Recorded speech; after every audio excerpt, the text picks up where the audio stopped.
चलो विद्यार्थी मित्रों, आज આપણે ચેપ્ટર નંબર 12 નકશો જે છે એ સમજીએ। તો કે પ્રવાસીઓ એટલે કે જે પ્રવાસ કરનારા વ્યક્તિઓ છે એ ગુજરાતના જુદા જુદા પ્રવાસ સ્થળો જેવા કે સોમનાથ,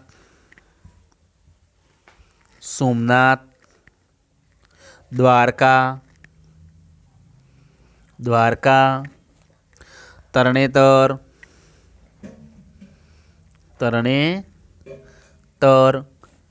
અંબાજી,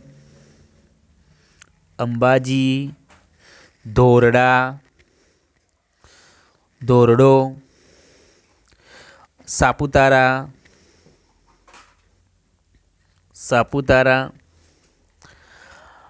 વગેરે સ્થળોની મુલાકાત લે છે। બરાબર ને? આ બધા સ્થળોની મુલાકાત લે છે પ્રવાસીઓ, લે છે ને?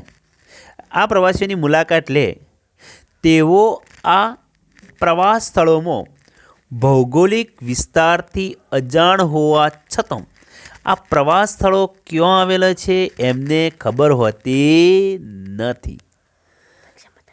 બરાબર? હા, એમને ખબર હોતી નથી કે ક્યાં છે સ્થળો એ, છતાં પોતે નિશ્ચિતનો અર્થ શું થાય? ચોક્કસ। નિશ્ચિતનો અર્થ શું થાય? ચોક્કસ કરેલા સ્થળો સુધી ખૂબ જ સરળતાથી પહોંચી જાય છે। પોતાને જે નક્કી કરેલું સ્થળ હોય, જ્યાં જવું હોય ત્યાં એ પહોંચી જાય છે। કેમ પહોંચી જતા હશે? તેનું કારણ શું? કારણ માત્ર એટલું જ કે તેમની પાસે પ્રવાસ સ્થળો દર્શાવતો નકશો હોય છે। શું હોય છે? પ્રવાસ જે સ્થળો છે એ સ્થળો દર્શાવતો નકશો એમની પાસે હોય છે। આ નકશાના કારણે એ જે સ્થળે જવું હોય એનો રોડ આખો એમને મળી જાય। તમારું ગૂગલ જે મેપ છે એમાં તમે જુઓ ને તો તમારે જે સ્થળે જવું હોય ને એ સ્થળેનો કમ્પ્લેટ તમને રોડ બતાવે। એ પણ એક નકશો જ છે। તેઓ નકશા વાંચન દ્વારા પોતાના પ્રવાસ સ્થળ અંગેની માહિતી પ્રાપ્ત કરી શકે છે અને પોતાને જે જવાનું છે, જે સ્થળે જવાનું છે એની માહિતી જે છે એ તેઓ પ્રાપ્ત કરી શકે છે। વર્તમાન સમય એટલે હાલનો સમય જે ચાલી રહ્યો છે। પ્રવાસ ઉપરાંત બીજા અનેક પ્રકારના હેતુઓ માટે નકશો ખૂબ જ ઉપયોગી બની ગયા છે। હેતુ, દાખલા તરીકે હેતુનો અર્થ થાય શાના માટે નકશો જોઈએ છે તે। દાખલા તરીકે રાજકીય બાબત જોયું હોય, આપણે કોઈ શહેર જે છે એ શહેરનો આખો આપણો નકશો જોઈતો હોય, કોઈ તાલુકો જોઈએ, તો આ બધા જે છે આપણે જે માહિતી જેના માટે આપણે ઉપયોગ કરીએ એ એનો હેતુ કહેવાય। આ હેતુ માટે ઉપયોગી બની ગયા છે। આજે તો વિજ્ઞાન અને ટેકનોલોજીના યુગમાં માત્ર તમે ગ્લોબલ પોઝિટિવ સિસ્ટમ જે છે એની મદદથી તમે કોઈપણ જે વિશ્વના કોઈ પણ સ્થળે સ્વયં પહોંચી શકો છો। તમે GPS તો જે ગ્લોબલ છે એમાંથી શું લીધું? જી લીધું। પોઝિશન જે છે એના ઉપરથી શું લીધું? પી લીધો। અને સિસ્ટમમાંથી શું લીધું? એસ લીધો। તો જો આ મુદ્દો આપણે સમજીએ, ગ્લોબલ પોઝિશન સિસ્ટમ। હવે આ જે છે ને એનું કદાચ તમને પરીક્ષામાં પૂછી શકે કે આખું નામ લખો। ગ્લોબલમાંથી શું લીધો? જી। પોઝિશનમાંથી શું લીધો? પી। અને સિસ્ટમમાંથી શું લીધો? એસ। તો ટૂંકું રૂપનું શું થાય? GPS થશે। ની મદદથી તમે વિશ્વના કોઈ પણ સ્થળે સ્વયં જાતે પહોંચી શકો છો। આપણે આ પ્રકરણમાં નકશા વિશે સમજ મેળવીએ। પૃથ્વીનો જે ગોળો એ પૃથ્વીનો અભ્યાસ કરવા માટે ઉપયોગી છે। પણ જ્યારે પૃથ્વીના કોઈ એક ખંડ, હવે જુઓ અહીંયા તમે જુઓ,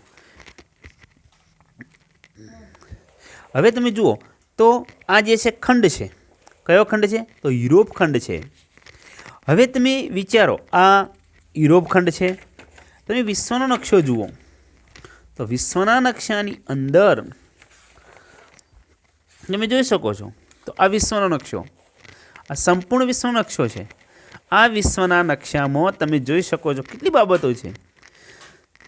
તો કે પૃથ્વીનો કોઈ ખંડ હોય, દેશ હોય, આ બધા દેશો છે, અથવા રાજ્ય હોય, જિલ્લા હોય, તાલુકા, શહેર કે ગામનો અભ્યાસ કરવા માટે નકશો વધારે ઉપયોગી છે. તો આ બધા માટે જે નકશો જે છે ને ખૂબ જ ઉપયોગી છે. હવે આ પ્રશ્ન જે છે નકશો, પણ નકશા માટે અંગ્રેજી શબ્દ કયો વપરાય છે એનો આપણે અભ્યાસ કરીએ. તો નકશા માટે અંગ્રેજી પર્યાય શબ્દ જે છે એ મેપ છે. નકશા શબ્દનો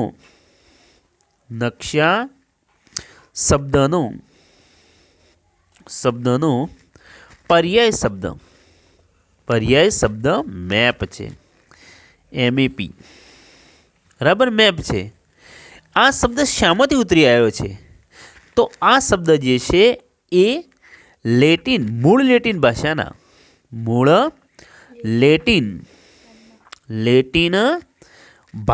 શબ્દ કયો? તો મેપા મુંડી જે છે એના ઉપરથી ઉતરી આપ્યો છે. મેપા મુંડી જે છે એમાંથી મેપ શબ્દ જે છે એ ઉતરી આવ્યો છે. તો આ મેપ જે શબ્દ છે એ મૂળ લેટિન ભાષાનો શબ્દ છે, જે મેપા મુંડી જે શબ્દ છે એમાંથી ઉતરી આવ્યો છે. આ ઉપરથી અભ્રંશ થઈને, તો એમાં અભ્રંશ એટલે કે પરિવર્તન થઈને જે શબ્દ જે છે મેપ બન્યો છે. કયો બન્યો છે શબ્દ? મેપ બન્યો છે. કયો બન્યો છે? મેપ બન્યો છે. તેનો અર્થ શું થાય? તો મેપનો અર્થ શું થાય? તો મેપનો અર્થ થાય હાથમાં રાખી શકાય તેવો કાપડનો ટુકડો. તો મેપનો અર્થ શું થાય? તો હાથમાં રાખી શકાય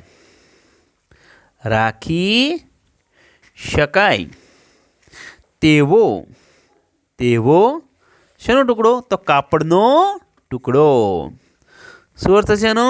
કાપડનો ટુકડો.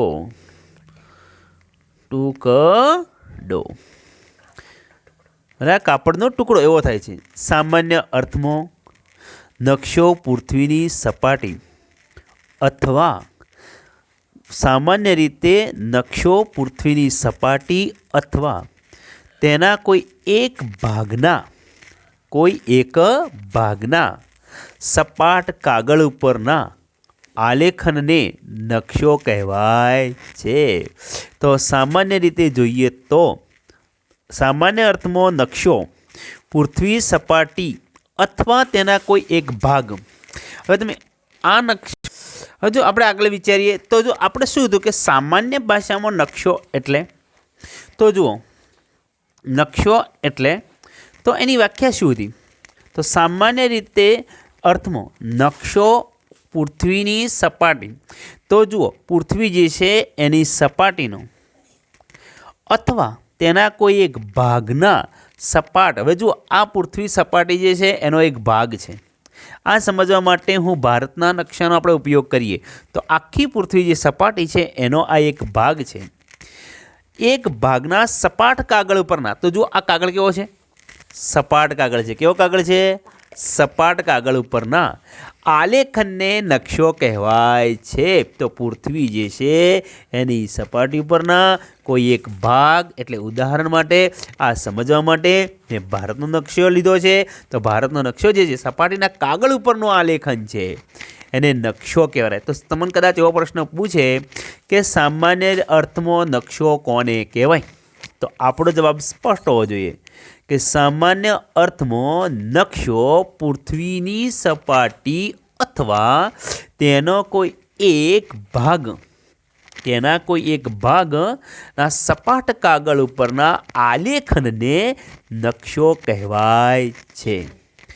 હવે મોટો વિસ્તાર ધરાવતા પ્રદેશની ઘણી બધી વિગતો નકશામાં સમાવેશ કરી શકાય છે.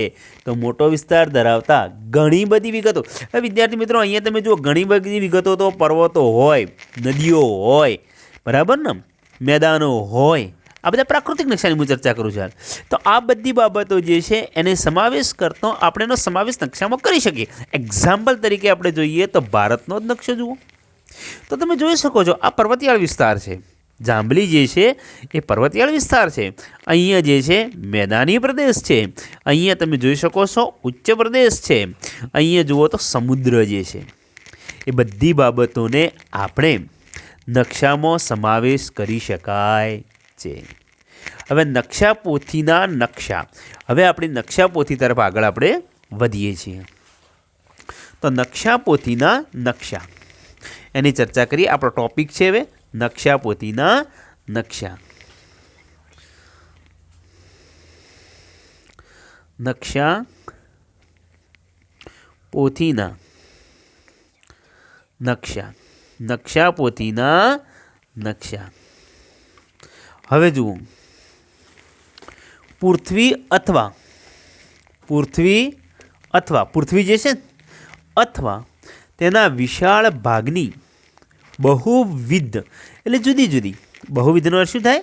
જુદી જુદી વિગતો દર્શાવતા નકશાના સમૂહને નકશાપોથી કહે છે. ધ્યાન રાખજો. હવે અહીંયા નકશાપોથીની વ્યાખ્યા સ્પષ્ટ છે. જોઈએ કદાચ નકશાપોથી કોને કહેવાય. આવો પ્રશ્ન જો તમને પૂછે તો શું લખશો તમે? તો પૃથ્વી અથવા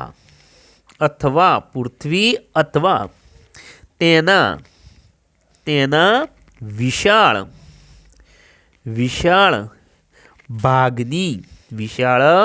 ભાગની બહુવિધનો શું થાય? વધારે વિવિધતા ધરાવતી. બહુવિધનો શું થાય? વધારે વિવિધતા ધરાવતી જે વિગતો છે, વિગતો દર્શાવતા નકશાના સમૂહને, યાદ રાખજો, અહીંયા નકશાના સમૂહ શબ્દ હોવો જોઈએ. સમૂહને યાદ રાખજો. મેં જે રાઉન્ડ દોર્યું છે, સમૂહને શું કહે છે? નકશાપોથી કહે છે. નકશાપોથી કહે છે.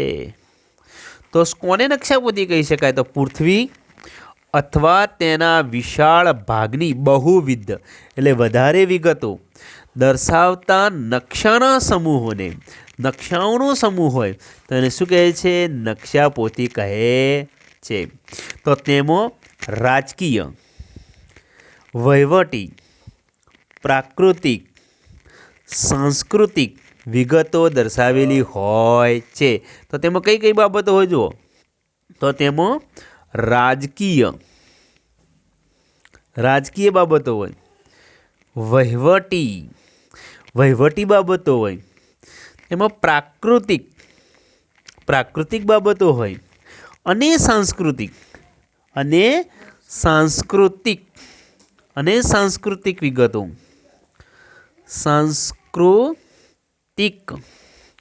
વિગતો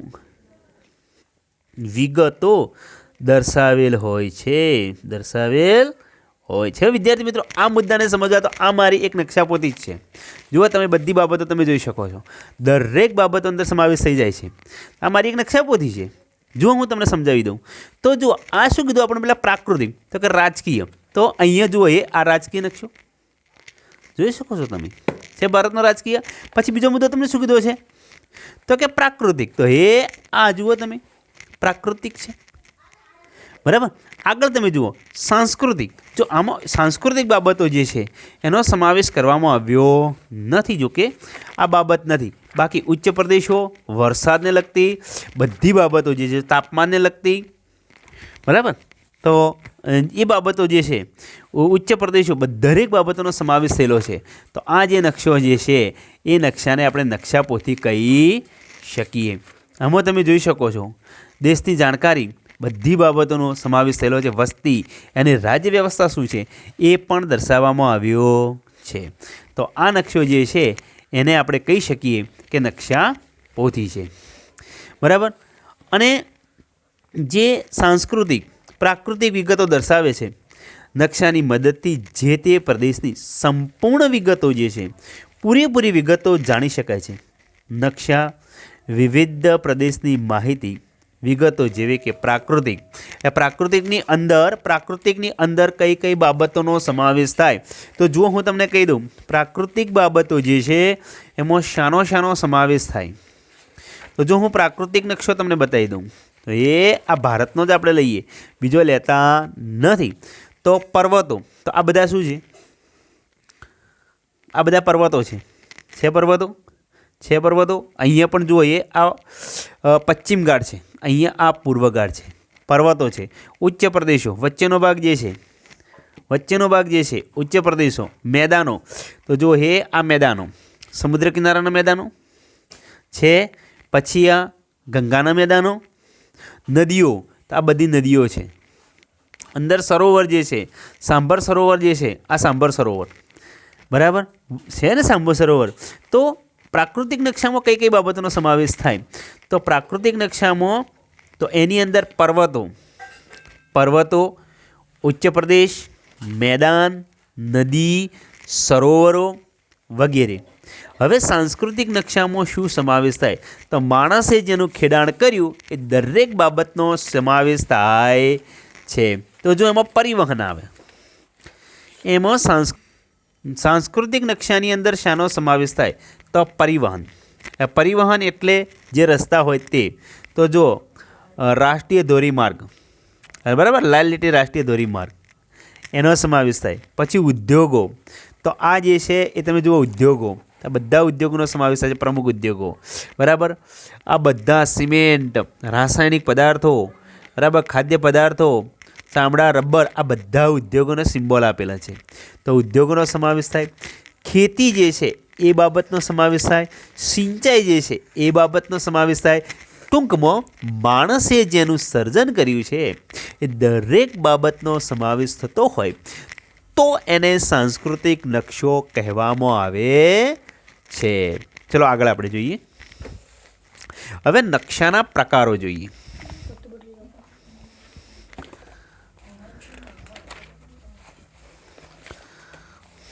નકશાના પ્રકારો. નકશાના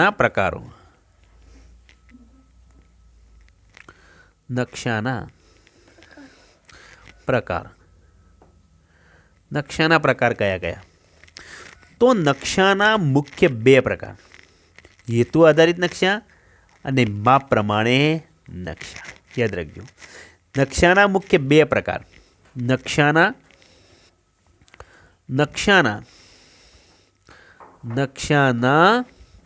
મુખ્ય બે પ્રકાર છે. કયા કયા? તો વિદ્યાર્થી મિત્રો અહીંયા આપણે જોઈએ તો એક એ હેતુ આધારિત નકશા.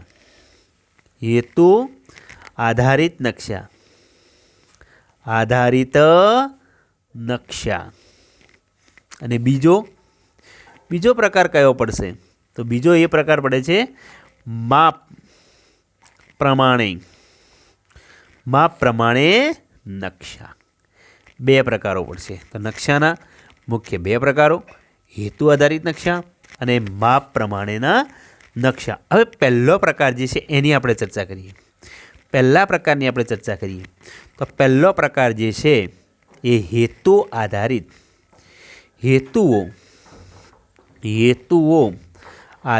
નકશા. હેતુ આધારિત નકશાની આપણે ચર્ચા કરીએ. ઓકે, જે છે હેતુ આધારિત નકશા, આ પ્રકારના નકશા જરૂરિયાત પ્રમાણેની વિગતોના આધારે તૈયાર કરવામાં આવે છે. બરાબર, આ પ્રકારના જે નકશા છે એ જરૂરિયાત પ્રમાણે વિગતોના આધારે જેની જરૂર હોય ને એ જ બાબત બીજી બાબતોનો સમાવેશ કરવામાં આવતો નથી. હેતુ આધારિત નકશા તૈયાર થતાં નકશાને તેમાં દર્શાવાતી વિગતો જે છે એ પ્રાકૃતિક વિગતોના આધારે અને સાંસ્કૃતિક વિગતોના આધારે જોઈએ તો તેમાં દર્શાવાતી પ્રાકૃતિક અને સાંસ્કૃતિક વિગતોના આધારે મુખ્ય 2 વિભાગમાં વર્ગીકૃત કરવામાં આવે છે. આના હવે 2 પ્રકારો પડશે. કયા કયા? તો હેતુના આધારે તો પહેલો જે છે એ લખીએ તો પ્રાકૃતિક નકશા, પ્રાકૃતિક નકશા. અને બીજો પ્રકાર જે છે એ કયો પડશે? સાંસ્કૃતિક નકશા, સાંસ્કૃતિક નકશા, સાંસ્કૃતિક નકશા. બરાબર. હવે બાકીની ચર્ચા આપણે પછી કરીશું.